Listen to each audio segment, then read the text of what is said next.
নমস্কার, শুভ সন্ধ্যা। গতকাল আমি আমার এই চ্যানেলটার একটা প্রেক্ষাপট তৈরি করে দিয়েছিলাম। আমি একথা বলেছিলাম যে আমার এই চ্যানেলে যে বিষয়গুলি নিয়ে আলোচনা করা হবে প্রধানত আধ্যাত্মিকতা এবং রাষ্ট্রবাদ। আজকে আমি আধ্যাত্মিকতার যে প্রথম প্রশ্ন, যেটা আমাদের সকলের মনেই কখনো না কখনো আসে, সেইটাকে নিয়ে একটু আলোচনা করব। এবং এই সমস্ত আলোচনার শেষে আমি একটি সূত্র ছেড়ে যাব আপনাদের বিশ্লেষণ করার জন্য, আপনাদের মনোভাবটা জানার জন্য, আপনাদের বক্তব্যটা কি।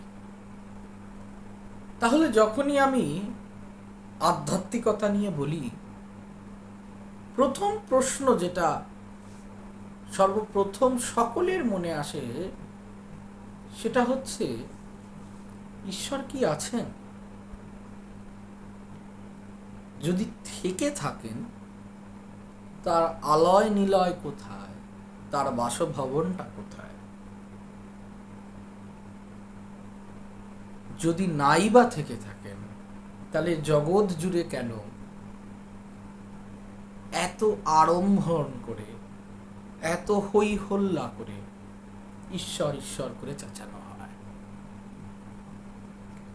যদি তিনি থেকেই থাকেন, তাহলে কেন আমরা চর্মচক্ষুর দ্বারা তাকে দেখতে পাই না? কিংবা আমি যদি একটু ঘুরিয়ে বলি, যদি আমি মেনে নিলাম যে ঈশ্বর আছেন, তার অস্তিত্ব আছে, তাহলে সেই ঈশ্বরকে অনুভূতি করার, সেই ঈশ্বরকে পাওয়ার, সেই ঈশ্বরকে খোঁজার রাস্তাটা কি? অতএব ঈশ্বরের খোঁজটা কোথায় পাব? তাই জন্য যদি আজকে একটি শীর্ষক দিতে হয় আমার এই আলোচনাকে, তাহলে সেই শীর্ষকটা হোক ঈশ্বর এক খোঁজ। প্রথমে আমি একটু বলে রাখি যে আমাদের ঈশ্বরের ধারণাটা মনের মধ্যে কিভাবে গেঁথে দেওয়া হয়েছে, কিভাবে ঈশ্বরের কল্পনাটাকে সংকীর্ণ করে দেওয়া হয়েছে। এই সংকীর্ণতাটা কিছু বছরের ঘটনা নয়, কিছু বছরের কার্যকলাপের ফলে এই সংকীর্ণতাটা আমাদের মনের মধ্যে জন্মায়নি। বিগত কয়েক দশক ধরে এবং খুব বিশেষভাবে পশ্চিমবঙ্গের বুকে কিছু রাজনৈতিক, কিছু সাংস্কৃতিক, কিংবা যাই হোক, যে কারণেই হোক, এই সংকীর্ণতাটা আরো বেড়ে গেছে। তাহলে ঈশ্বর বলতে আজকে যদি আমি কোনো একটি জনৈক ব্যক্তিকে গিয়ে ধরে বলি যে ভাই, তোমার কাছে ঈশ্বরের পরিভাষাটা কি, তারা কি বলবেন? ঠাকুর।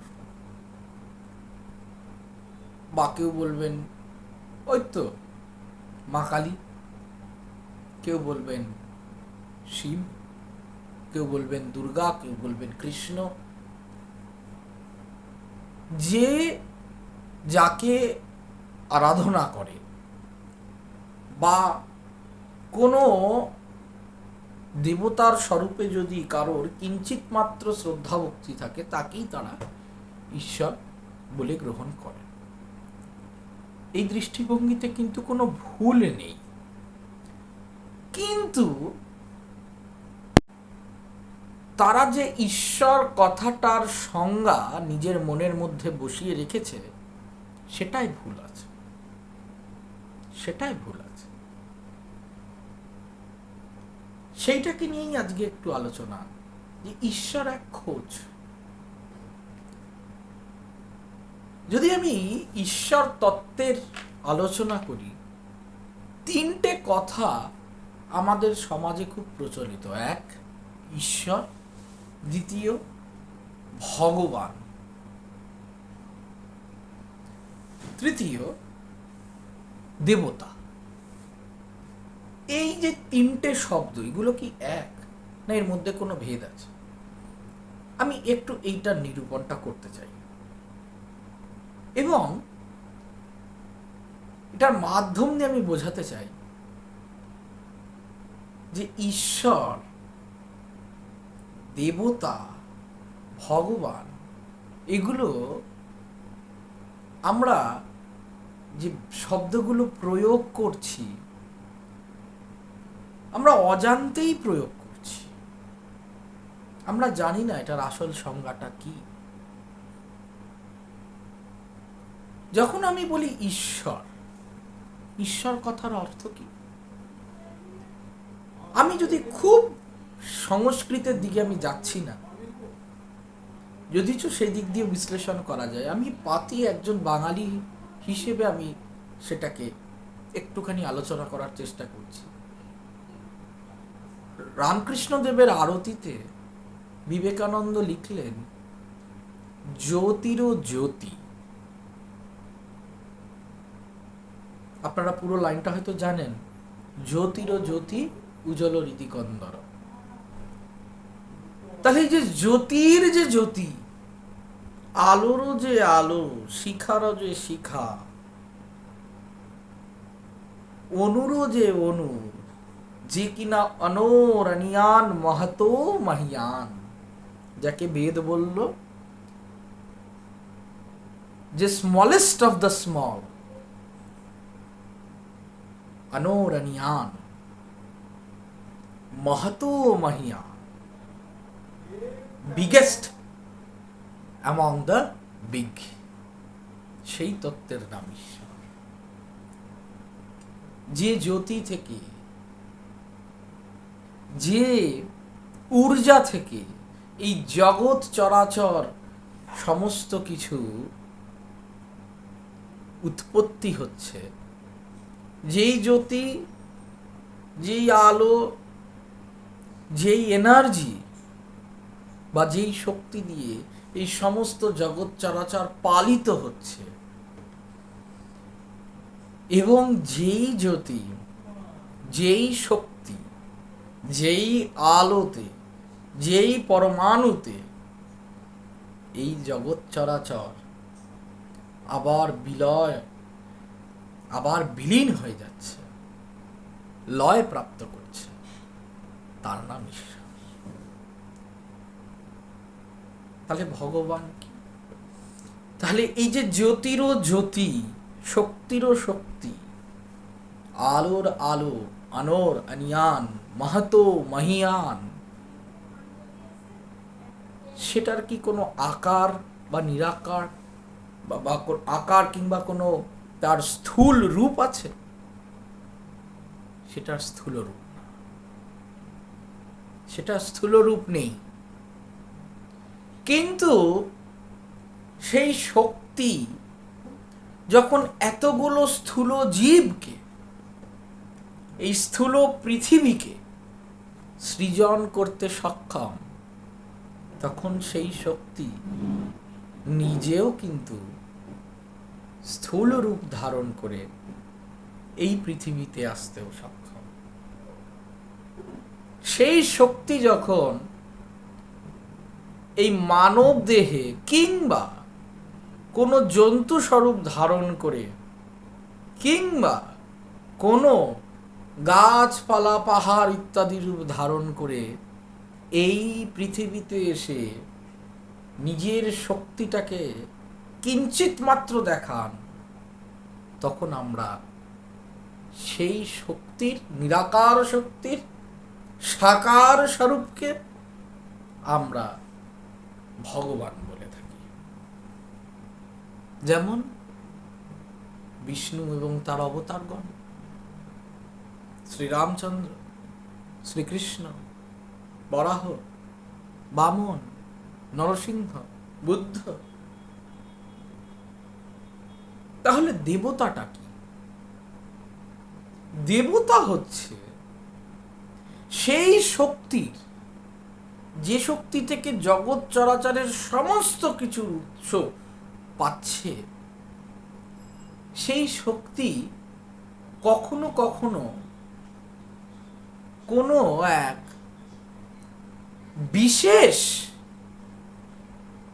একটি বিশেষ শক্তি কিংবা একটি বিশেষ রূপকে, আকারকে ধারণ করে। মানে ধরুন আমি মা কালীকে পুজো করি, তাহলে মা কালী কি বা মা দুর্গা কি? তিনি হচ্ছেন মাতৃশক্তির স্বরূপিণী। তাহলে সেই জ্যোতিরও জ্যোতি, আলোরও আলো, সেই ঈশ্বর তত্ত্ব নিজেকে যখন কোনো একটি সমষ্টির জন্য, কিছু মানুষের জন্য নিজের প্রকাণ্ড সেই ভয়ঙ্কর করাল রূপ ধারণ করেন, তখন তিনি কালী রূপে পূজিত হন। সেই মাতৃশক্তি যখন বিদ্যাদায়িনী শক্তি রূপে আবির্ভূত হন, তখন তিনি সরস্বতী রূপে পূজিত হন। কিন্তু তারা কিন্তু কেউ আলাদা নন। সেই আলোর আলো যে, মানে যে ঈশ্বর, সেই ঈশ্বরেরই একটি representation with a specific set of characteristics, কিছু নির্দিষ্ট গুণাবলী নিয়ে তখন তিনি দেবতার রূপ পান। তাহলে ঈশ্বরই বলুন, ভগবানই বলুন, আর দেবতাই বলুন, এগুলো মধ্যে কোনো ভেদ নেই। আমাদের সমাজে একটা কথা আমাদের মনে গেঁথে দেওয়া হয়েছে, ৩৩ কোটি দেবদেবতা।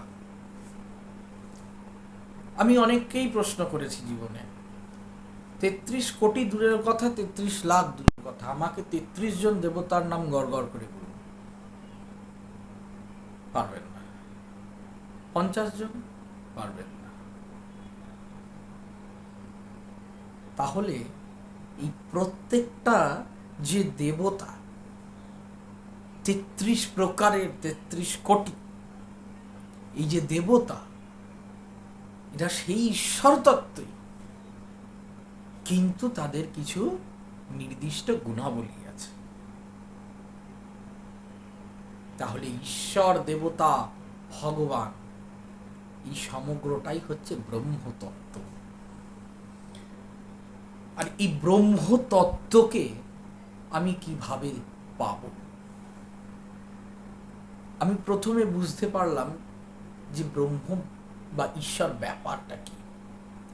যে পয়েন্ট থেকে সমস্ত অন্য পয়েন্টগুলো সৃষ্টি হচ্ছে, যে বিন্দু থেকে অগণিত বিন্দু, অগণিত জ্যোতি সৃষ্টি হচ্ছে এই জগৎ সংসারে, তার নাম ঈশ্বর।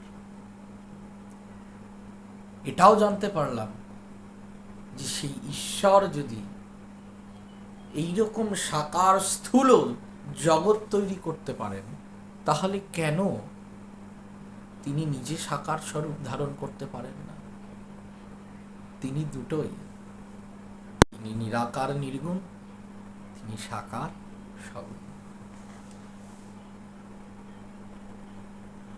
তাহলে এবার এই যে ব্রহ্মকে পাওয়ার রাস্তাটা কি, বা ঈশ্বর এক খোঁজ কিভাবে খুঁজব? কেউ দেবালয়ে গিয়ে খুঁজছে, কেউ ব্রত, নিয়ম কানুন, কর্মকাণ্ড, ধর্মকাণ্ড ইত্যাদির দ্বারা খুঁজছে, কিন্তু চর্মচক্ষুর দ্বারা ঈশ্বর গোচর হচ্ছে না। কারণ ঈশ্বরকে পেতে গেলে, সেই জ্যোতির জ্যোতিকে যদি আমাদের পেতে হয়, আপনি চিন্তা করুন, আপনাকে মানসিক রূপে কতটা পথ ভ্রমণ করতে হবে। আমি আবার বলছি, মানসিক রূপে, পায়ে হেঁটে না, মানসিক রূপে কতটা পথ ভ্রমণ করলে আপনি ঈশ্বরকে পাবেন, সেটা কারোর পক্ষে সম্ভব না। সেই মানসিক পথটাকে ভ্রমণ করার রাস্তাই একটা জ্ঞানের রাস্তা, একটা কর্মের রাস্তা, একটা ভক্তির রাস্তা। কিন্তু যুগোপযোগী করে স্বামী বিবেকানন্দ বললেন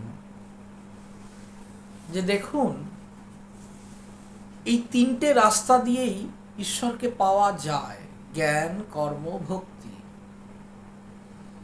যায় না যে তা না, কিন্তু এর যা শ্রম, মানসিকভাবে আপনাকে যতটা এই স্থূলকায় থেকে ভ্রমণ করে দূরে চলে যেতে হবে সেই ঈশ্বর তত্ত্বকে পাওয়ার জন্য, সেটা এই যুগে সম্ভব নয়। তাহলে বিবেকানন্দ বললেন যে তোমরা রাজারও রাজা যে যোগ, সেই রাজযোগ করো। রাজযোগ কি? তিনটেই মিশ্রিত, এবং তার সঙ্গে একটি জিনিস, একটি উপাদান তিনি যোগ করলেন, যেটা হলো ধ্যান যোগ। ধ্যান বলতে আমাদের কাছেও আজকে ব্যাপারটা খুব সংকীর্ণ হয়ে এসছে। যেভাবে ঈশ্বরের কল্পনাটা শুধু মা কালী খড়গ নিয়ে দাঁড়িয়ে আছেন ওইটুকুর মধ্যেই সীমাবদ্ধ, তদ্রূপ ঈশ্বরের ধ্যানের পরিভাষাটা আমাদের কাছে খুব সংকীর্ণ হয়ে গেছে। কিভাবে? আমরা ধ্যান বলতে শুধু এই জ্ঞান মুদ্রা দিয়ে এরকম ভাবে বসে থাকা, শুধু এইখানে ফোকাস করে যাওয়াকেই আজকাল ধ্যান বলছি। এটা একটা ধ্যানের পার্ট অ্যান্ড পার্সেল, কিন্তু এটা ধ্যান, এটাকেই ধ্যান বলে সেরকমটা নয়। মহাবতার বাবাজি ইত্যাদি যোগীগণ, যেগুলোকে আমরা আজকে ক্রিয়াযোগ বলে আখ্যায়িত করে থাকি, সেখানে খুব স্পষ্টভাবে একটি কথা বলা হলো যে ব্রহ্মের সন্ধান তুমি বাইরের জগতে গিয়ে করতে চাও, সেই ব্রহ্মের অবস্থান তোমার মধ্যে। আচ্ছা, আমার মধ্যেই ব্রহ্মের অবস্থান? হ্যাঁ। কোথায়? কোন জায়গাটায়? মাথায় থাকেন না গলায় থাকেন না পেটে থাকেন না হাতে থাকেন? কোথায় থাকেন? না পায়ে থাকেন? ব্রহ্মতালু হতে পায়ের বুড়ো আঙুল পর্যন্ত যতটা, এই হাত অবধি যতটা, সম্পূর্ণটাই ব্রহ্ম। খোঁজার দরকার নেই, সম্পূর্ণটাই ব্রহ্ম। তাহলে ঈশ্বর আমার মধ্যেই। শাস্ত্র বলছে, অদ্বৈত বেদান্ত বলছে, শুধু তোমার মধ্যেই না, তুমি পুরোটাই। তোমার মধ্যে কি কি আছে? তুমি কোন কোন উপাদানে সৃষ্টি হয়েছ? তোমার মধ্যে ক্ষিতি, অপ, তেজ, মরুত, বন, পঞ্চতত্ত্ব, আকাশ, জল, অগ্নি, বায়ু, তেজ, পঞ্চতত্ত্ব। তোমার মধ্যে যে মেদ, মজ্জা, মাংস, রক্ত, মল, মূত্র ইত্যাদি, সেগুলোও এই পঞ্চতত্ত্ব দিয়ে নির্মিত। আচ্ছা, জলকে কি মারা যায়? মারা যায় না। হাওয়াকে মারা যায়? মারা যায় না। মাটিকে মারা যায়? মারা যায় না। সূর্যের তেজ কিরণকে মারা যায়? মারা যায় না। আকাশকে আপনি কেটে খণ্ড খণ্ড করতে পারবেন? পারবেন না। তাহলে এই পঞ্চতত্ত্ব দিয়ে যখন আমার এই শরীরের প্রত্যেকটি কণা তৈরি হয়েছে, সেই তত্ত্বগুলোকে আপনি কিভাবে মারবেন? মারতে পারবেন না। আর এই যে পঞ্চতত্ত্ব, ক্ষিতি অপ তেজ মরুদ্বম, এগুলো কার রূপ? এই পঞ্চতত্ত্ব কার স্বরূপ? এই পঞ্চতত্ত্বের ক্যারেক্টারিস্টিক্স গুলো কি? আমি একটি আলোচনা করলাম যে এরা অমর, এদের মৃত্যু নেই। আপনি ভাগবত পুরাণে চলে যান, সেখানে বলা হচ্ছে কি, ওয়াটাস্য পত্রস্য পুটে শয়নম, বটবৃক্ষের পাতার উপরে ভগবান জলের ওপরে ভেসে বেড়াচ্ছেন, বালাম মুকুন্দম মনসা স্মরামি। প্রলয় ধ্বংস হয়ে যাওয়ার পরে একটি বটবৃক্ষের উপর ভগবান ঘুরে বেড়াচ্ছেন। তার মানে এই বটবৃক্ষের উপর যে তিনি ঘুরে বেড়াচ্ছেন, দেখুন সেখানেও কিন্তু জল উপাদান আছে। সেখানেও বটবৃক্ষের পাতা, এবং আমরা যেটা বলি অক্ষয় বটের পাতা, যেটা কিনা প্রয়াগরাজে,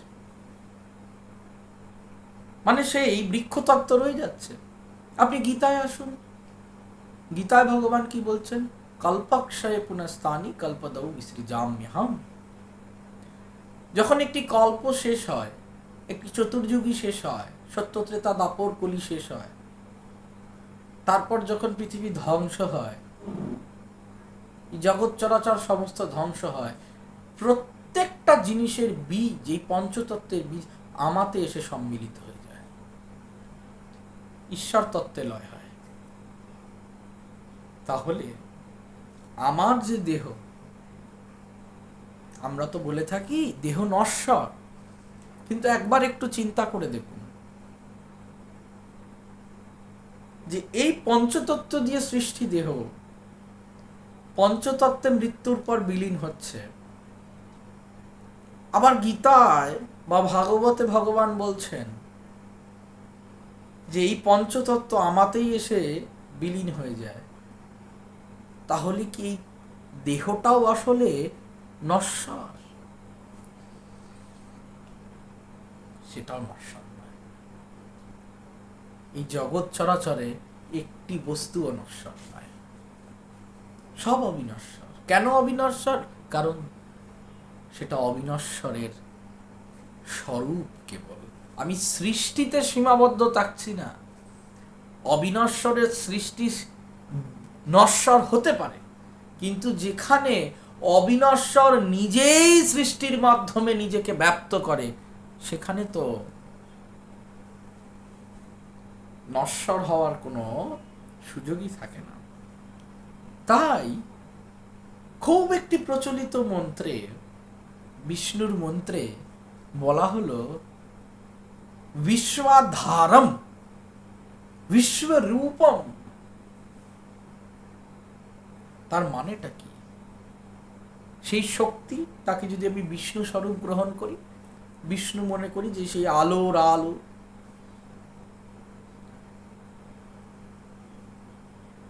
তার কাছ থেকে এই সমস্ত কিছু সৃষ্টির আধার, সেই এই সমস্ত কিছুর আধার, সৃষ্টির আধার। তাই জন্য বিশ্বধারম বিশ্বরূপ, তিনি নিজেকেই এই বিশ্ব ব্রহ্মাণ্ড রূপে প্রকট করলেন। বিশ্বরূপে যখন দেখানো হচ্ছে অর্জুনকে, কি দেখতে পাচ্ছ অর্জুন? সমস্ত কিছু, যা কিছু অর্জুন এই বাহিরের জগতে দেখে, সমস্ত কিছু শ্রীকৃষ্ণের মধ্যে দেখতে পাচ্ছে। যদি আমি শ্রীকৃষ্ণকে ঈশ্বর তত্ত্ব মানি, তাহলে যাহা কিছু তার মধ্যে আছে, তাহা কিভাবে নশ্বর হইতে পারে? অতএব যদি বাইরে ঈশ্বরকে খোঁজা বন্ধ করে এই মাথা থেকে পা অবধি এই 3.5 হাত ভূমিতে যদি আমরা ঈশ্বরকে খুঁজতে বেরোই, খুব সহজেই ঈশ্বর লাভ হয়। তখন আমি বুঝতে পারবো, আপনারা বুঝতে পারবেন, এই হাওয়া, এই জল, এই সূর্যের কিরণ, এগুলো আপনার থেকে ভিন্ন নয়। আপনি আর এগুলো সমস্তটা এক। একটি মাটির ঘড়া, খালি মাটির ঘড়া, ঘড়াটা ফেটে গেল, কোথায় চলে যাবে ঘড়াটা? মাটিতে মিশে যাবে। কোনো এক কুমোর সেই মাটির ডেলাটাকে দিয়ে আবার একটা মাটির গ্লাস তৈরি করতে পারে, একটা মাটির ভাণ্ড তৈরি করতে পারে, একটা মাটির ঘড়া তৈরি করতে পারে, একটা মাটির কলসি তৈরি করতে পারে। তাহলে ঈশ্বরকে খুঁজতে গেলে আগে নিজেকে খুঁজতে হবে। নিজের খোঁজ এবং ঈশ্বরের খোঁজ দুটোই এক, দুটো ভিন্ন নয়। নিজেকে খুঁজতে খুঁজতে একদিন যখন প্রশান্ত চিত্ত সেই আনন্দময় স্বরূপকে আমরা অনুভূতি করতে পারব, আমরা দেখতে পাব যে সেই ঈশ্বর আর আমি ভিন্ন নয়, আমরা দুজনেই এক। দুইয়ের কোনো পরিভাষাই নেই। এক, একম অদ্বিতীয়ম, দ্বয়ম নাস্তি। এক এবং অদ্বিতীয়, দুইয়ের কোনো পরিভাষাই নেই। আজকে এটুকুই থাক। আগামীকাল আবার আমি এই ঈশ্বর এক খোঁজ এটা নিয়ে আরেকটু আলোচনা করব। বেশ কিছুদিন ধরে আমি এটাকে নিয়ে আলোচনা করব, ঈশ্বর এক খোঁজ। এই খোঁজকে তো একদিনে সীমাবদ্ধ করা যায় না, তাই আমার বেশ কিছুটা সময় লাগবে।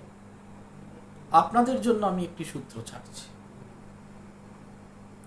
সূত্রটা হচ্ছে, আপনারা একটু ভাববেন যে আপনাদের জীবনে, আপনাদের অভিজ্ঞতা দিয়ে ব্রহ্মের কি পরিভাষা বা ঈশ্বরের কি পরিভাষা, এটা একটু আপনারা ভাববেন। আগামীকাল আবার এই নিয়ে আমরা আলোচনা করব, ঈশ্বর এক খোঁজ।